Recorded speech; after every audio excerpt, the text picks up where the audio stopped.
Water History, episode 178, July 3rd. Richard, what's going on? Oh, well, we have Pope Francis figuring out a way to haunt us from the dead as it's revealed by Diane Montagna in the Vatican that all of the basis for which he used or excuse for which he used to suppress the traditional Latin Mass in the Catholic Church was an utter lie, that the bishops from around the world had suggested that he not do that, even were quite passionate and vociferous in defense of just allowing the Latin Mass. And we're recognizing that indeed there was a considerable move to tradition and the beauty of the ancient rite. But let's not have facts, or for that matter, in a hypocritical way, synodality stop anyone. And we have looks like a brief, tenuous peace going on in the Middle East. We'll see if that lasts.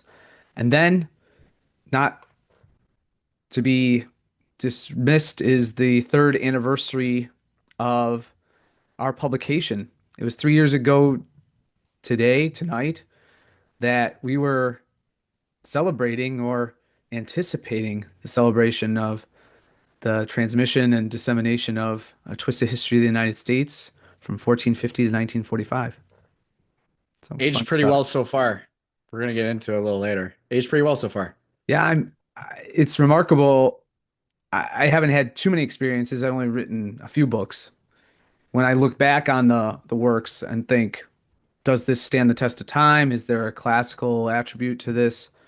And of all the works that I've done, I'm proud to say the one I did with you is the one that seems to really resonate to our own times, not just at the present, but every juncture in between, I juncture have of something. importance.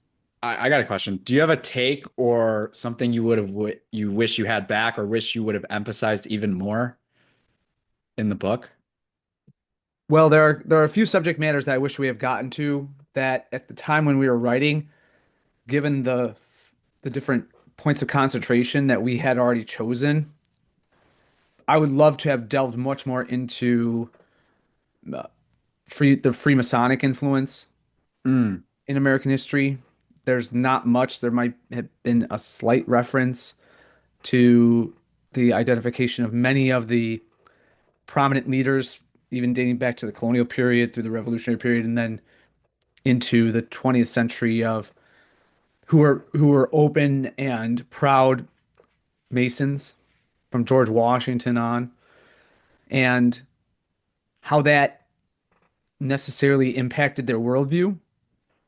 The membership in this secretive and very, well, let's call it exclusive cult that is bent, at the very least, because you'll have people that will contend that it's not openly anti-Catholic, which I don't know how you really honestly contend that, but that, and that there, well, I guess the only contention there is that there are Catholics who were and are still members. Of course, that's been condemned by successive popes, um, authoritatively dating back to the 18th century. However, the how did the membership and activity in this exclusive and a club that was is bent on self-promotion of its members, how did that formulate policy? And especially as we get into the striking reversal of the disposition of early Americans toward republic versus empire. And it would seem to me that, given Freemasonry's particular approach to and favorable idea of the global fraternal order of men, at least those that merit membership in their group or affiliation, well then, how much did Freemasonry move the United States from an empire to, or I'm sorry, move it from a small Jeffersonian republic and cement its status and future as an empire? That's a glaring omission in the book from my perspective. How about you? Anything you wish we would have delved into further? no, I think that we were talking about this, and this is kind of it's a similar answer to yours, but Catholicism's influence, and then like you were saying, that just the opposing forces and so much of the spiritual warfare that is Mm. apparent to us now, but the history of that going Sure. back, and we've changed a lot about the podcast about talking more about that too. But I think we could have, and maybe that's for another book, but that's something that I think is so. Remember when we used to talk about how Richard, you're so good at this because you're the only history teacher that's willing to talk about economics. Mm. Now I think it's even beyond that, and it's the spiritual warfare. Nobody really wants to delve into that part of the battle of good versus evil also going on simultaneously, along with no history teachers really wants to go there Mm. because no history teacher wants to talk about money in the first place and how much of an emphasis that has on our lives. Well, religion and who we choose to worship, that also has a major impact on the decisions we make. So probably that is the only thing I would change or Well, and add supplement. But to your yeah, point, just to be more specific and provide an instance or subject matter where I wish we would have explored and expounded upon the realm of or the role of spirituality and religious practice. We certainly have to talk. We talk about it at length in regard to the first and second Great Awakenings and the religiosity that was a part of Manifest Destiny, the religious view and practice that led to a reshaping and a mutation of American evangelical Protestantism into progressivism, secular progressivism. We analyze that. Where I wish we would have gone a little bit harder, and I wish I would have read extensively of Carrie Gress's book on the real sorcery and witchcraft and demonic elements that have been part of American feminism from the beginning. We, I was not soft on the early feminists, the Elizabeth Cady Stantons and the Susan B. Anthonys, but I could have gone harder with a bit more evidence of the diabolical nature of their activities and worldview. yeah. What are we talking about today? The big beautiful bill. The passage of the Big Beautiful Bill, big beautiful, it's big, it's beautiful, it's a bill, and what the it's not even a ramification and effect of the passage because it hasn't gone into effect yet. But already with the budget outlay, we have this really illustrative tweet from CJ Kilmer about what is the fiscal status of the United States and the national government going forward. So, would you mind bringing that up so we can Yep. just further wax on this? So, this was striking, right? And we have to give credit to this Thomas R. Edlum. And he writes that this year is the first year mandatory spending plus interest on the debt exceeds all federal tax revenue. The day Congress met after the election, before they spent a dime on national defense, foreign embassies, courts, or foreign aid, they were in a deficit. Isn't that amazing? And that's straight from, I guess he pulled it from Chat GPT, but it's all from the actual US federal budget projections in the trillions. So think about that. You're fully levered as a as a national government. Even if you project, so can you think of an analogy? I know one's popping into my head. If you were to go in as an individual into a bank, you see, and you were, let's just say, an exceedingly rich guy, but your wealth is wrapped up in projections and stock and perhaps options that have expiration dates. And you went in for even more loans despite the fact that you're already massively in debt. And you present numbers to that bank and financial institution. And you have promises. In fact, you're really strong. You can even shake down the people who have taken on your debt. You can shake them down, and you can shake them down forcefully to the point of death, and then forcefully in a coercive way acquire all of their wealth. But still, you're spending at a rate that exceeds what you're bringing in every year and the interest that you have to pay on the debt you've already issued. What entity, what financial institution would continue to extend you massive lines of credit? Right. And yet, it's really wild to consider that what we can only assume is the reason why the creditors en masse would allow that to occur is because you hold two powers. One, the ability to shake down your creditor. I should say three powers. One, the ability to shake down your creditors, or I'm sorry, yeah, your creditors, yeah.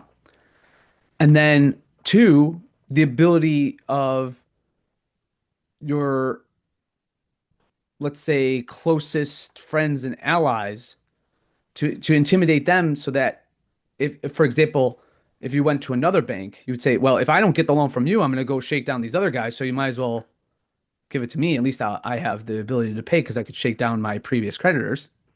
Yeah. And then the massive one is, well, I could just counterfeit my own money at any time.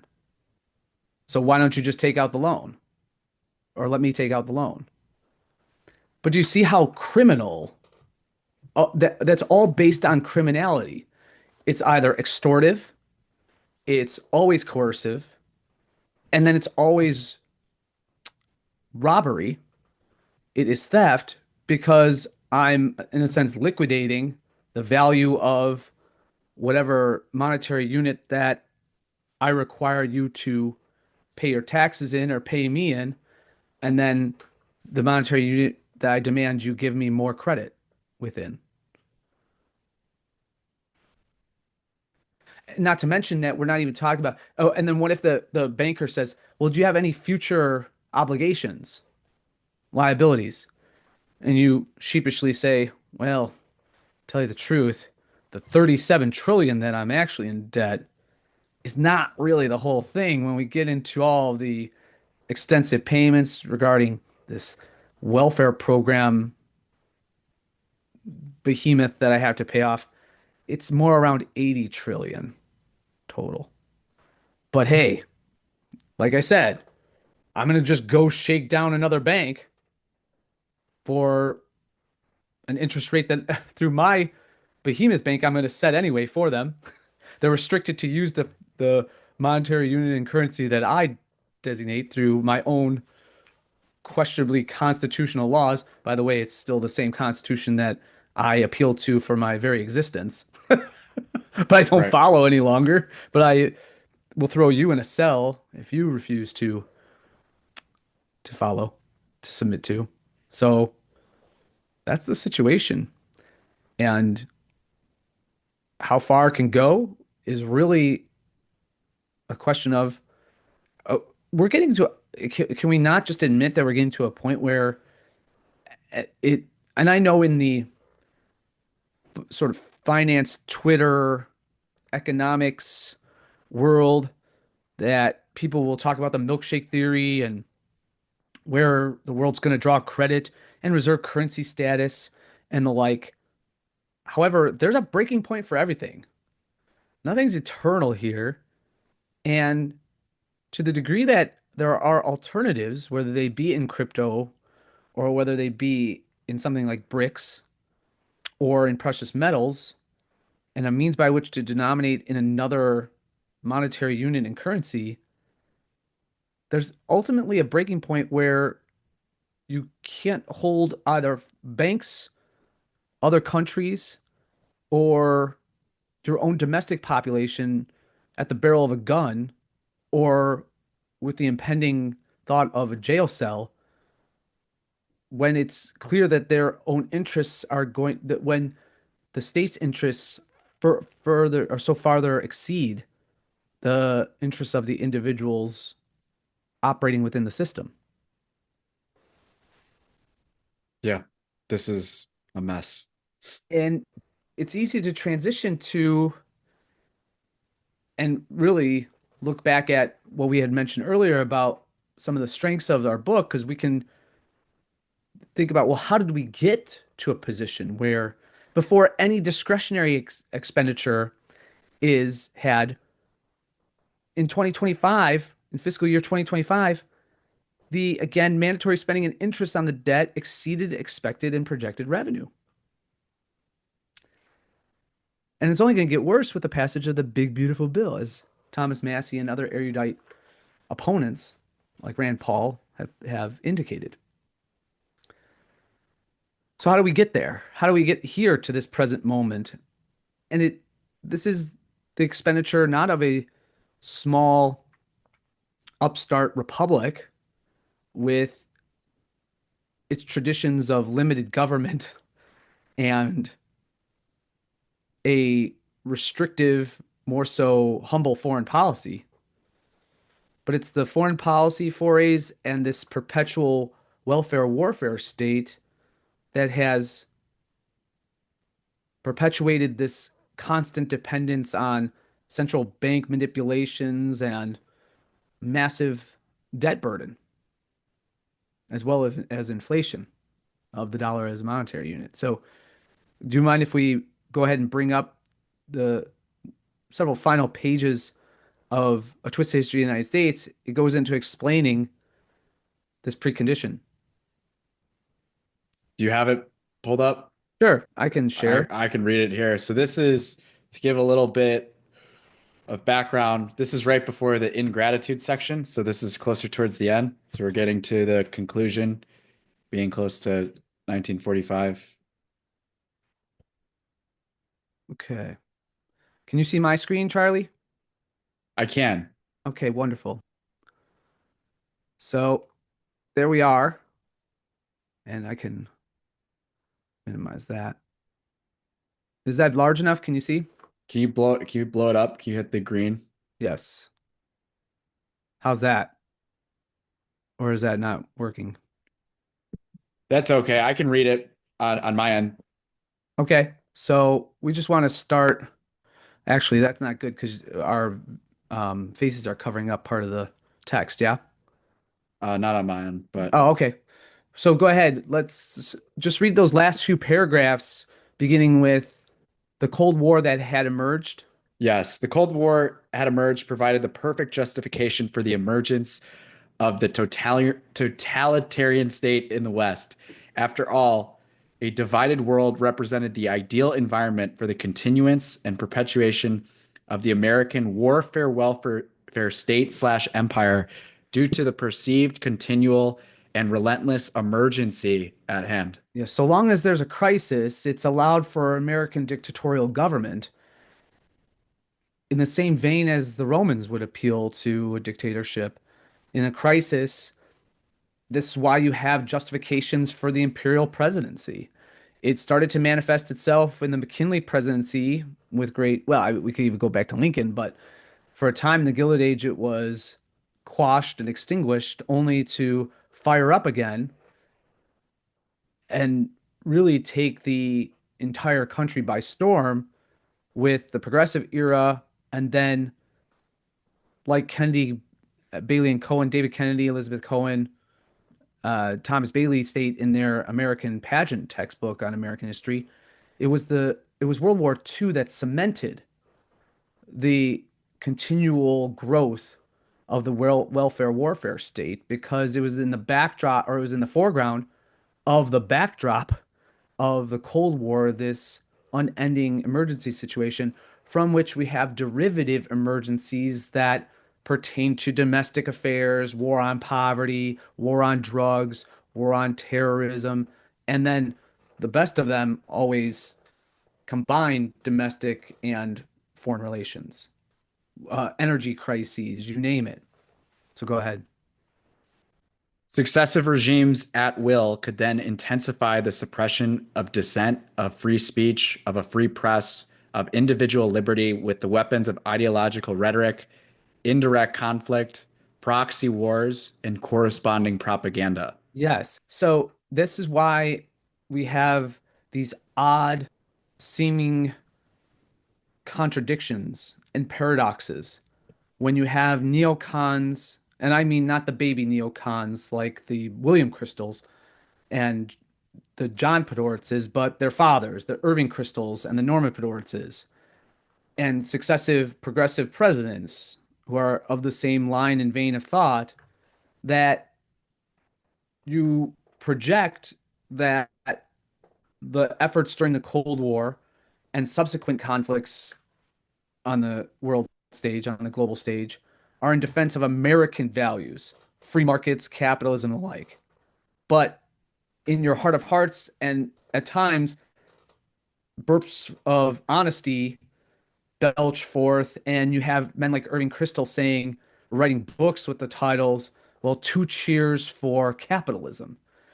It's like Trotsky could have written such a thing, two cheers for capitalism, because after all, Trotsky lived a bourgeois lifestyle, and Marx understood that in the initial phases of capitalism, there is wealth and prosperity production, but ultimately, it's not part of the end goal of what's to be reached. For the neocons, it's a perpetual American Israel dominated world with a command and control economy that resembles in no shape and form laissez-faire or anything that the framers of the Constitution, the founding fathers envisioned, especially Jefferson and even Jackson.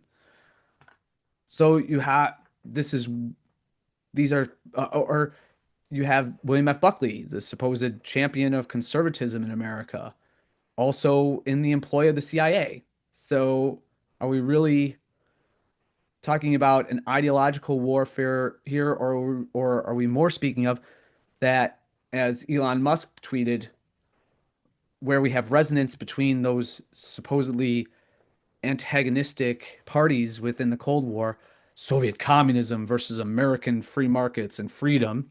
Mhm. We have really just a uniparty that's trying to ensure perpetual elitist dominance using always the mechanisms of the state because it's the state that's most easily owned and manipulated. Just pay off a few people with other people's money and you get control. It reminds me of and mix in a lot of blackmail and honeypotting and Bohemian Grove type activities. Yeah. And you have a blackmail extortion ring that you don't even have to really work to pay for the money. You don't have to shake down anybody. The shakedowns come with taxation or NGOs that are demanding money from various governments who have already legally plundered those funds from their populaces. It's quite the system. I'm reminded of there's a great line by Newman in Seinfeld where he's at the point of threatening Jerry and because they're antagonists and enemies, and he says, "Oh, Seinfeld, you will rue the day going against me. I'm a mailman after all, and when you control the mail, you control information." And he sounds all devious and he walks out.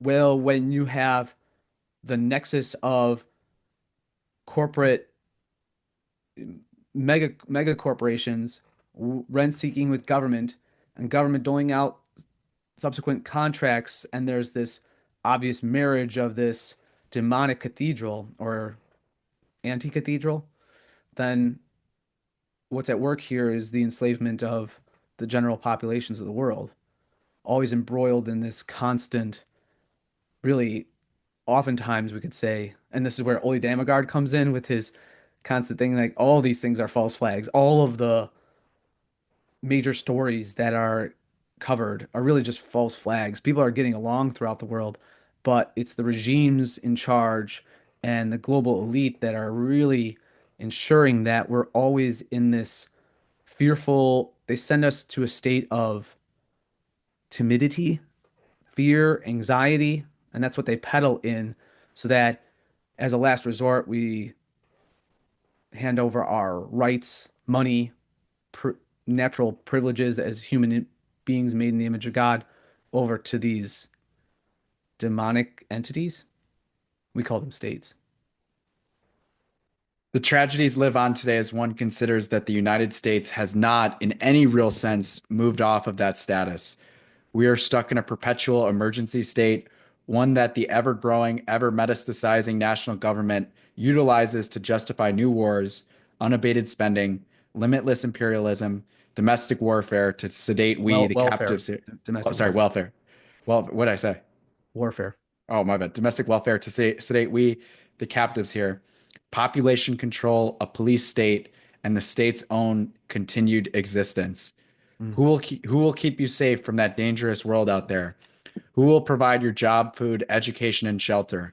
Who will ensure your economic security? Who will keep you safe from disease? Who will build the roads? Indeed. The best Americans of the colonial era, the best Americans today, and of every era in between could not and cannot tolerate the interminable despotism of the security state. The revolution that was made it all possible. The only way to resolve it, to break the chains, is to fight for the revolution that is to be. Hasten the day. Yep. Good way to end a book. Yeah. So we got our point across there, I would say. Yes. And just a point of promotion, if you don't want to read that, then you can always listen to the new audiobook released just a few weeks ago in celebration, or more so anticipation, of the third anniversary of its publication, A Twisted History of the United States, available on all major bookstores and available on Amazon in audiobook form. Yep. It's a good read, good listen now too. So Yes. nailed it right on the head. So I'm especially with glad. that part. Yes, I'm very I don't wish happy. I don't wish we had any of that part back. No, I don't think we need to improve that part. and the Especially now with what's happened the last 3 years. and the ingratitude epilogue is fire. That's it's absolutely on fire too, and very very revelatory and truth telling, applicable to today too.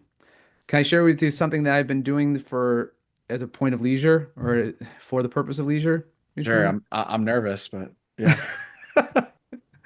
I am rewatching the 80s sitcom Cheers.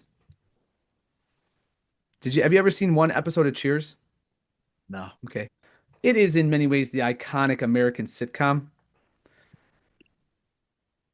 I have to say it was inspired in part because George Wendt died, who played the character Norm. He was from Chicago. And I it was available, so there wasn't much going on.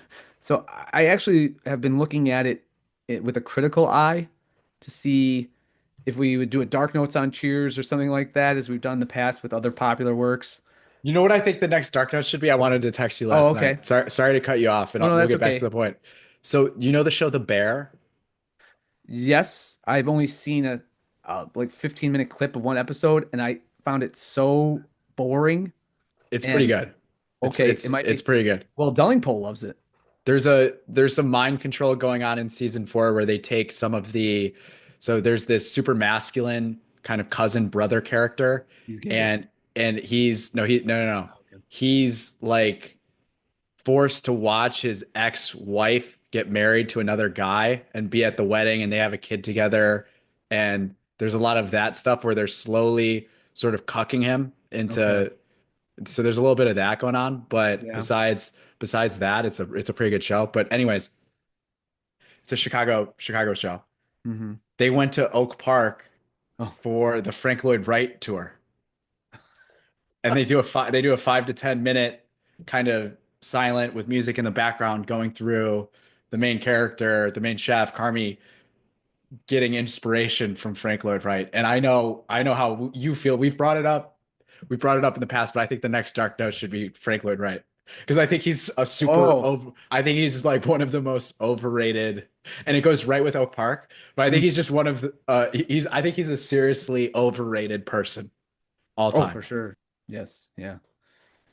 Hmm. That's a good one. We should look into that. Should we Yeah. do it? Should we do the episodes ridiculing Frank Lloyd Wright or dark noting Frank Lloyd Wright from the Robbie House or something like that? Well, I was thinking that we go on the tour. Like I might have to actually do the tour just to see, just to You know, really there's be there. yeah. And we don't have to go to Oak Park if we think we're gonna get stoned. We could go to other places. There's a his Robbie house is in Hyde Park, so it's only 5 minutes away from you, 10 minutes Okay, away from you. cool. So But you know, like I feel like if you gave me enough land in Oak Park, I could come up with something, right? And I feel like there was architects working with a whole lot less that could have sure, probably done more. right.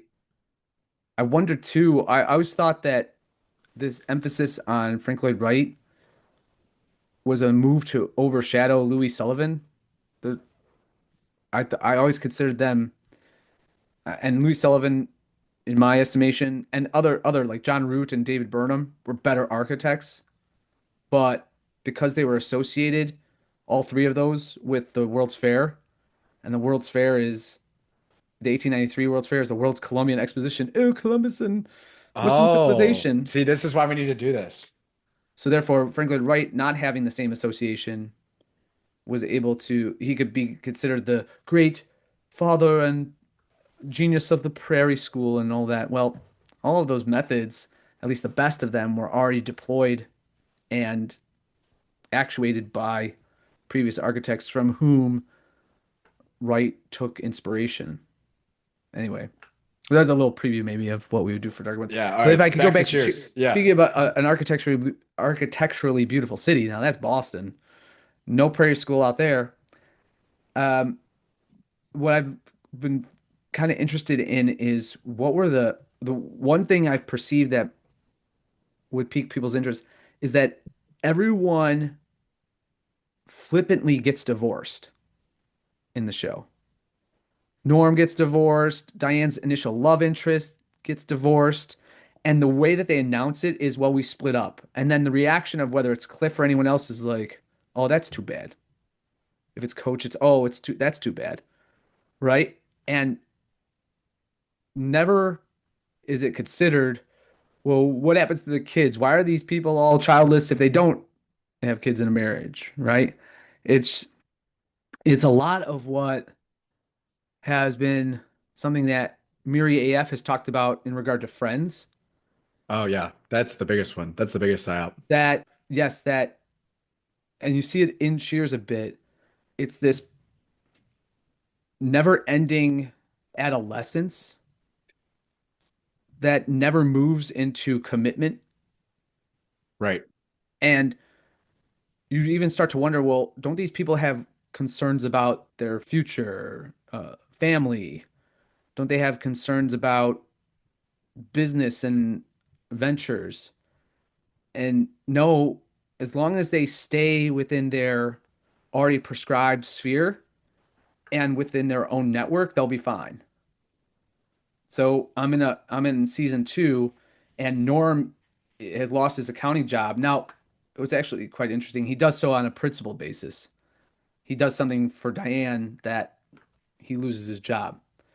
And so he's unemployed. So for a time, he has to stay in Sam's office in the bar. And he's still running up a massive beer tab.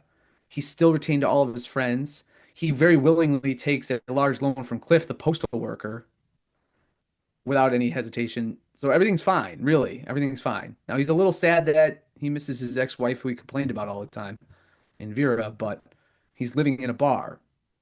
But where else would a drunk want to live? Yeah. Right.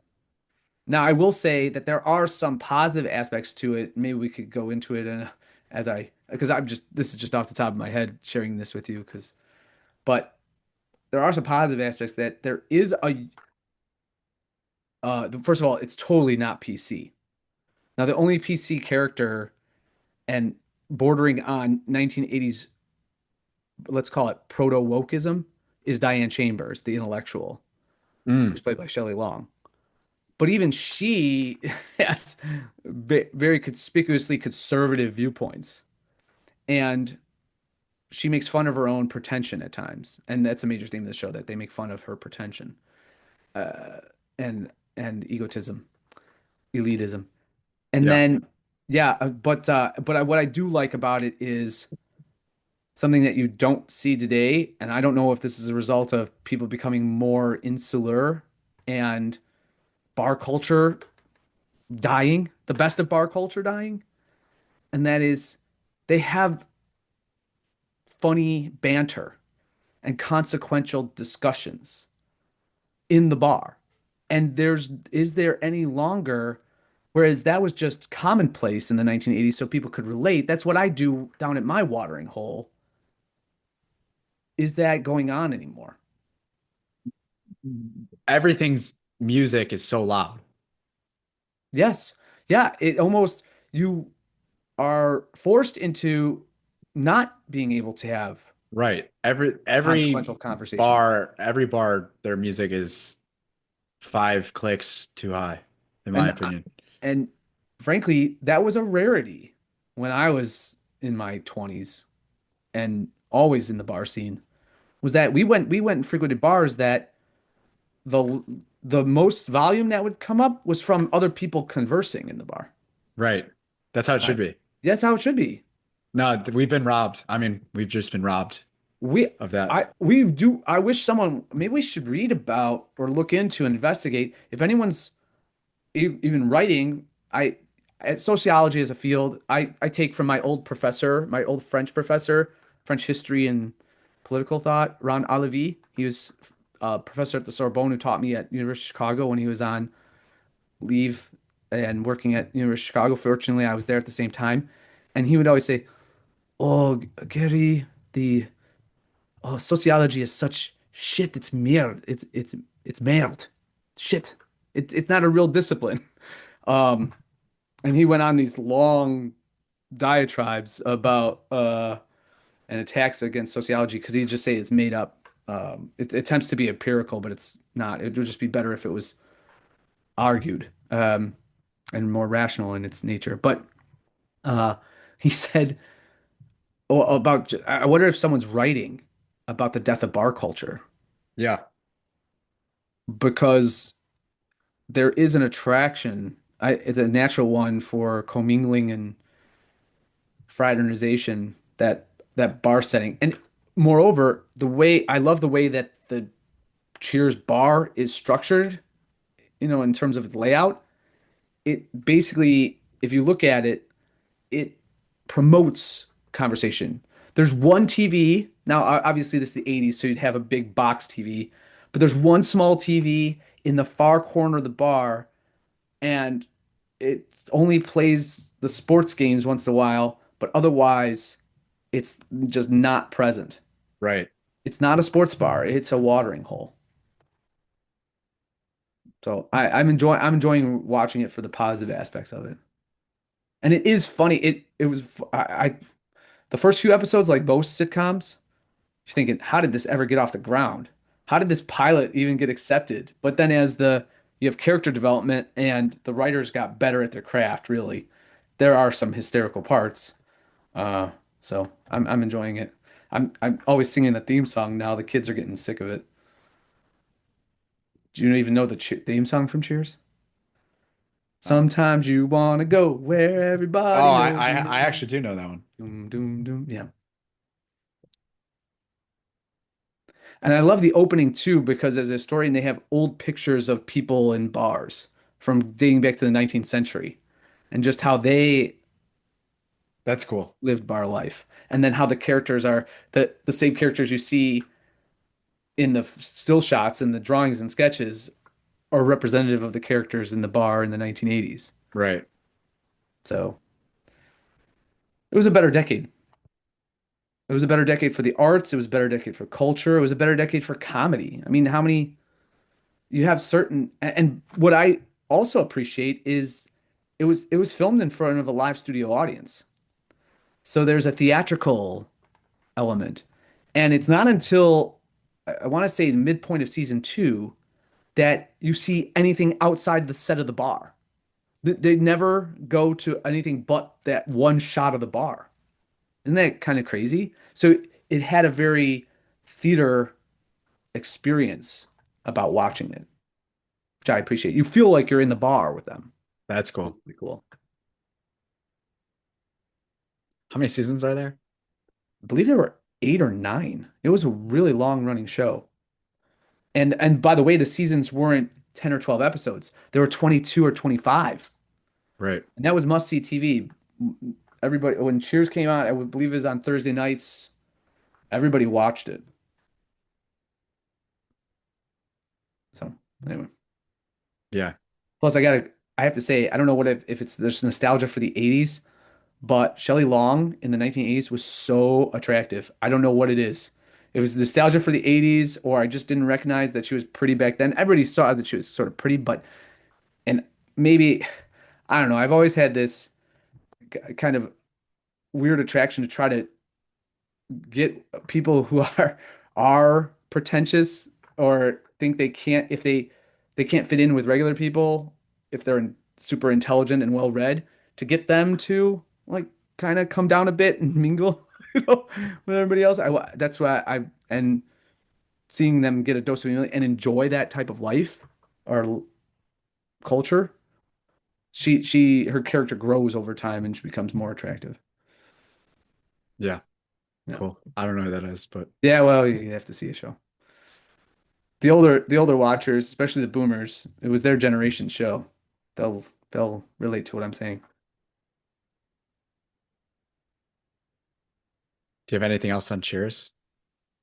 Other than that, I know there's a town that we speak of frequently on the podcast that doesn't have any institution like Cheers at all. I was gonna say there's a town out there that hasn't read A Twisted History of the United States. At least not enough people have read A Twisted History of the Well, United States over the last 3 years.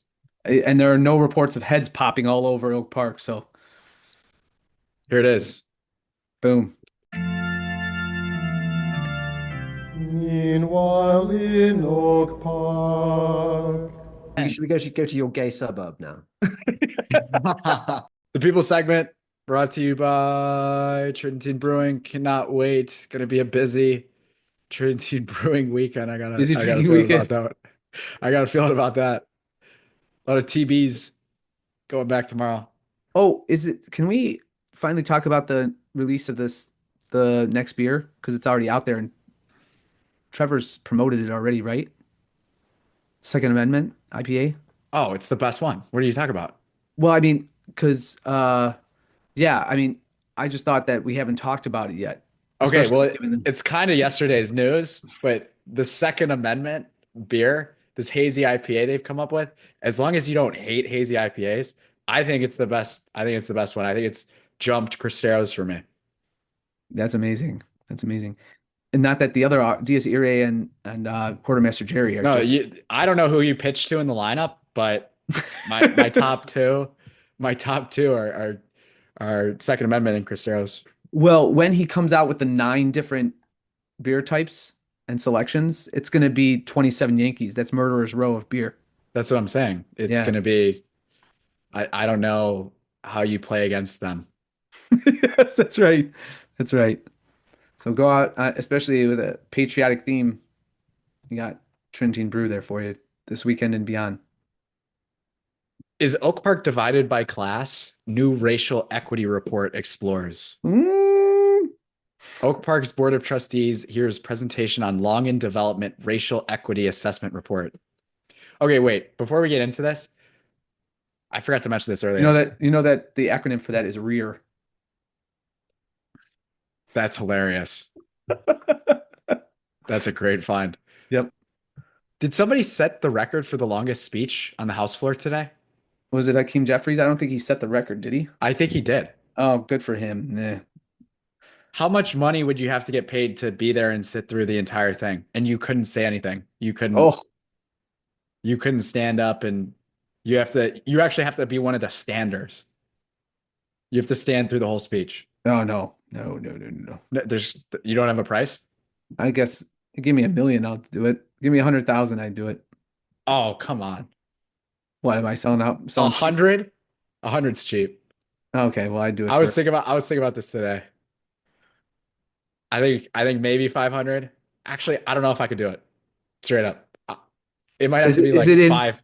It might have to be like 5 M's. I'm not gonna lie. is it in Or front two running M's. stocks? Does the value come from front running stocks like Nancy Pelosi, or is it hard cash? Yeah, you might make it on the back end, Right.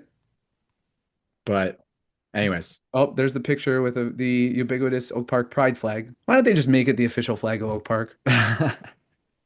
a consultant's report on racial equity in Oak Park was set to go before the village board July 1st, presenting suggestions on how the village can better address residents' experiences of racism and inequality.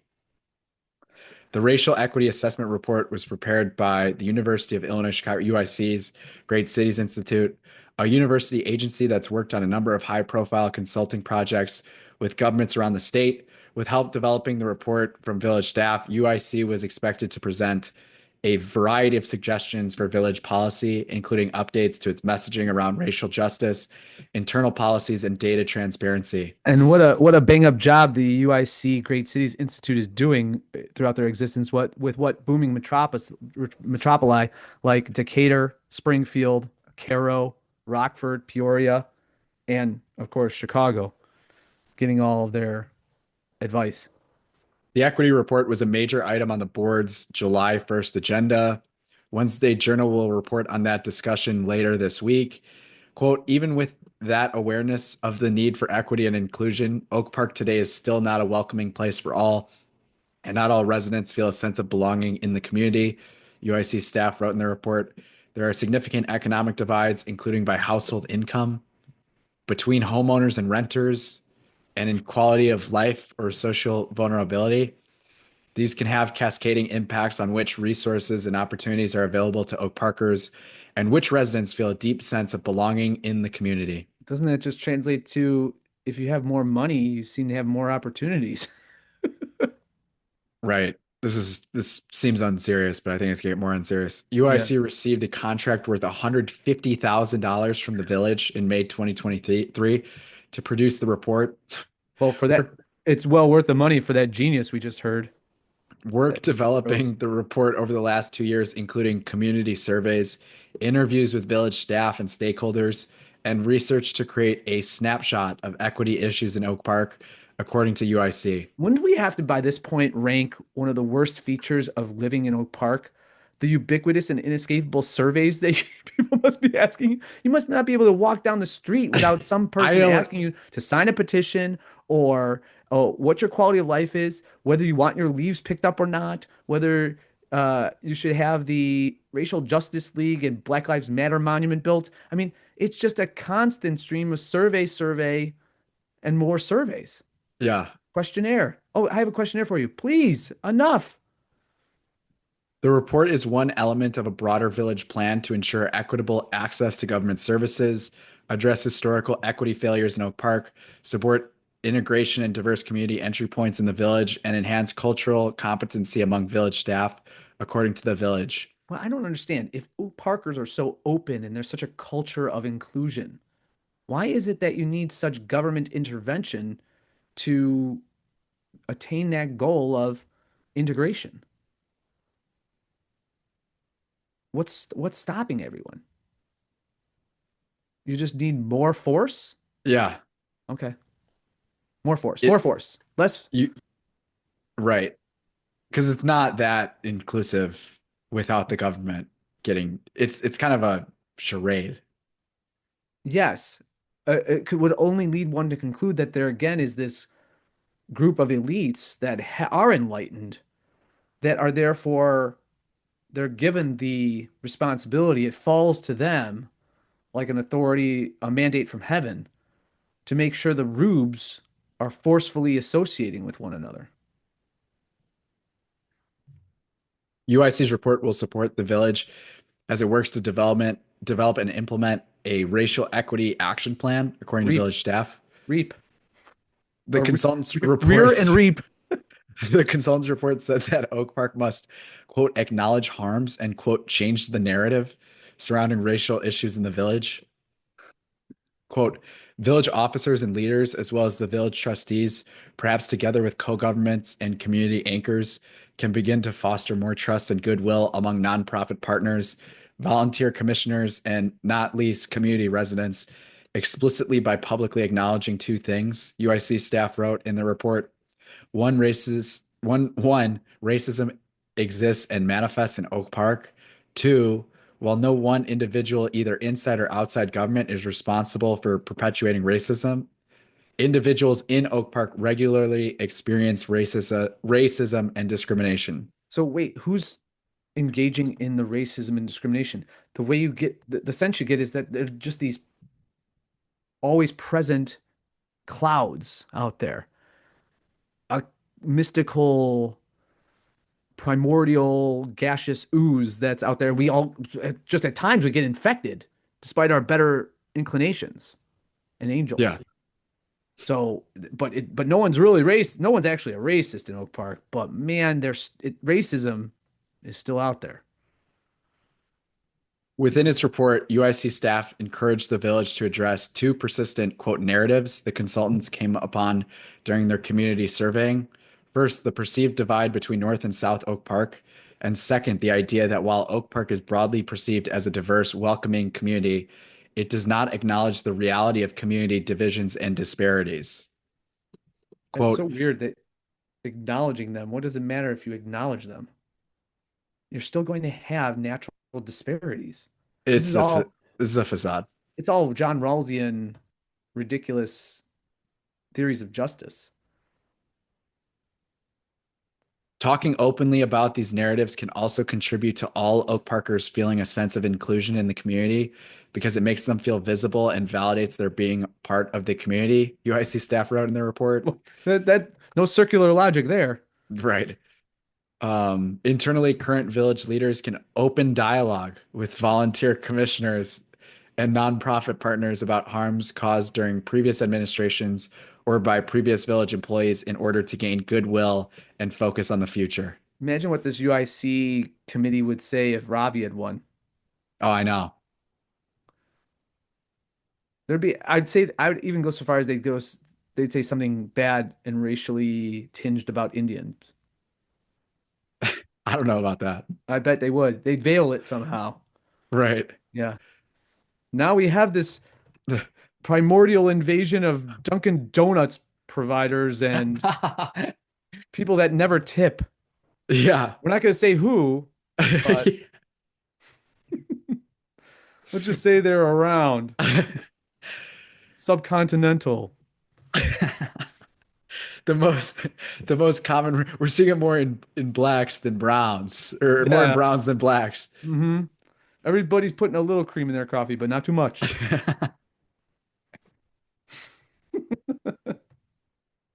The most common response to the UIC surveys question asking residents to describe Oak Park based on their personal experiences was, quote, divided by class, according to the consultant report. Quote, the data show that any geographical divisions are more likely based in household income and home ownership status, the Oh report said. shit. Welcome to reality. I don't, no kidding. Oh wow. You mean there's a direct correlation between Household income and if they and rent if they or own a home? You mean there's not billionaires just out there renting all over the place? Yeah. People that drive Ferraris have more money. Yeah. Wow. And that own the Ferrari and not just take it out on a joyride, like in Ferris Right. Bueller's Day Off. Well, it's just more of why don't notice that there's never a consideration. It's always that, as I refer to it, the clouds of primordial gas that are intolerance and racial inequality that are just out there and extrinsic to everyone. It's not that everyone is creating those conditions. It's just that it's yeah, they're just out there.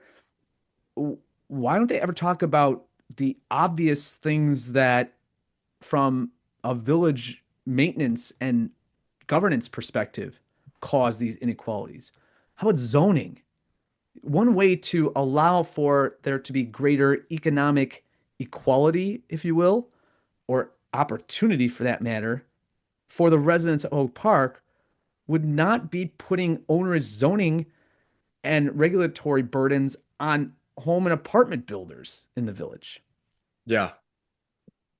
How about that? But no, they can't say that. They're not going to do that because you're going to have more rental housing units in Oak Park, which might decrease the already existing equity in wealthy homes, who are the major power player voters and village idiot area, constituency.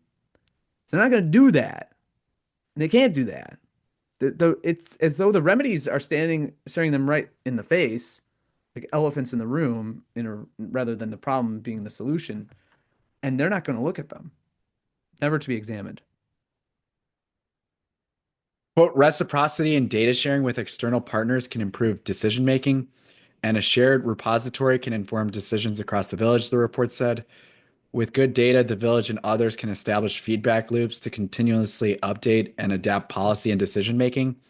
Data-driven decision making can drive goodwill when it leads to adaptations and pivots in existing policy, especially when residents and others who are asked to share their opinions are able to see those opinions reflected in outcomes. Blah blah blah. What a The bunch of village, pistache. the Well, village is when developed. it said a what was it, a repository of sharing or something like that? I thought at first when I saw the word, I Shared. thought, and maybe it's just my own bias toward Oak Park. I thought it said suppository, shared Yeah. suppository. All right, go ahead. The village is developing a racial equity dashboard tool to support that goal, according to village staff. The report also sets village staff goals for improving the cultural competency of both its internal and external communications. In its presentation submitted to the board alongside the report, village staff also relayed its opinion on the viability of a municipal reparations program in Oak There we Park, go. Now we're getting saying that it does not see a traditional reparations program making sense for the village at this it's point. just like these California reparations programs. They say it's such a great idea, but man, it's just not feasible at this point. Uh, Quote, to date, staff's analysis is that Oak Park does not meet the strict scrutiny standard that would serve as the basis for a municipal reparations program, staff wrote in its board presentation. While the village may not meet the standard for a traditional reparations program, that does not mean that the village cannot acknowledge harm and offer reparative justice-based programs in line with Oak Park's vision for racial equity. Staff hope to begin facilitating community engagement and education sessions in fall of 2025. do This you is imagine how quickly that UIC board would be booted if they actually came out? That was a fait accompli when they got hired, wouldn't you say? That was a requisite provision that they're no, not going to it's advocate for a traditional just handout reparations program. Which, by the way, can't we say the reason that what? And by the way, what's the standard? What's the standard that one village qualifies for pursuing a traditional reparations program, racial along racial lines, versus one that doesn't? Why don't they talk about that? What is that? Is that just some arbitrary thing that they pull out of thin air? Right? It's wild. And furthermore, a traditional reparations program is pretty straightforward. We're just going to give you taxpayer dollars. But that doesn't require all of the different rungs of municipal government and hiring more consultants, yeah. right? So that's why I suspect they never advocate for a traditional reparations program because it'd be less bureaucratic in nature than all these other Vill- initiatives. Village staff said it published a request for proposals earlier this year looking for a consultant to assist with research on historical documentation to support a municipal reparations program, but that the RFP received no responses. Pending village board feedback, work on a new racial policy audit authorized in light of nationwide pushback to diversity, equity, and inclusion initiatives brought on by President Donald Trump will also go forward this summer. Consultant group Keen Independent Research is conducting that audit, according to village staff. At a price tag of only $200,000. Yeah, right. In their presentation, village staff also pointed to the recent hiring of Kelly Keys as the village's new DEI chief and the passing of an updated Community Relations Commission work plan, giving the volunteer body greater funding for community work and influence on the village's human rights ordinance process. I think what we should do, because let's go out in Oak Park and ask supposed dispossessed renters, black and brown people, as well as the disaffected homosexual community. How could you be disaffected and gay in Oak Park? I don't know. But let's just go out, ask those outlier groups, the marginalized, would they rather have a DEI director and all these consultants, or would they just want the cash? I mean, by Yeah. this point with expenditure, we're getting into $500,000 range, probably 750,000 a year for these things. Yeah. Just give them the cold hard cash. It reminds me of that one time when we had the banning of from The the white. Unitarian I talked churches. about this the other day, I think, Yeah, or yeah, you a did. couple You brought it episodes up ago. again, and the people from Austin are like, well, we could just get the money. It'd be better. Forget banning white music. We could just get the money. That would make us feel better. Task Force leads Pride Parade, a historic moment for West Side LGBTQ plus community.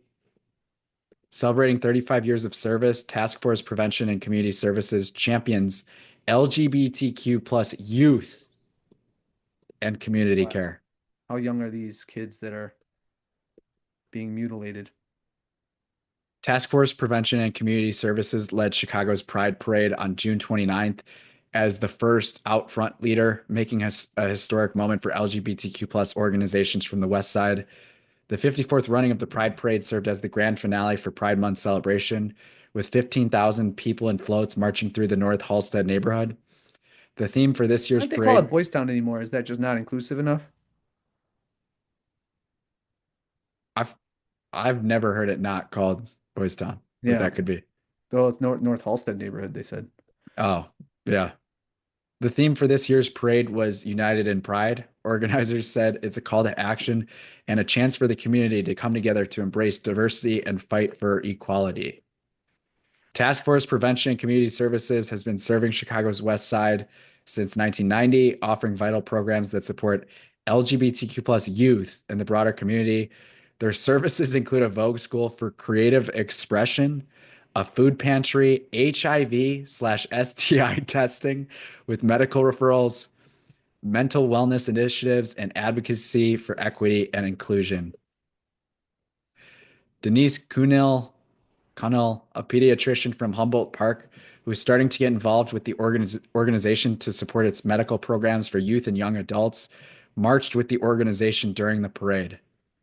She was mentored by two of the organization's founding physicians, Dr. Margot Bell and Dr. Elisa Henry Reed, who helped shape its mission. The When, Doctors at, Mengele of Chicago. Go ahead. when asked what message the group is sending by being in the parade and being named the out front leader of the 2025 Chicago Pride Parade, Connell said it feels empowering to celebrate diversity in life. Ay, ay, ay. Man, As a these child, people have no, just no, there's no brain function going on. as a child in the 1980s, Connell grew up with ballroom culture, Oh, get from out. from which what is Voguing. voguing later emerged and gained prominence in the 1990s. Connell described voguing as an expression of art and an expression of sexuality.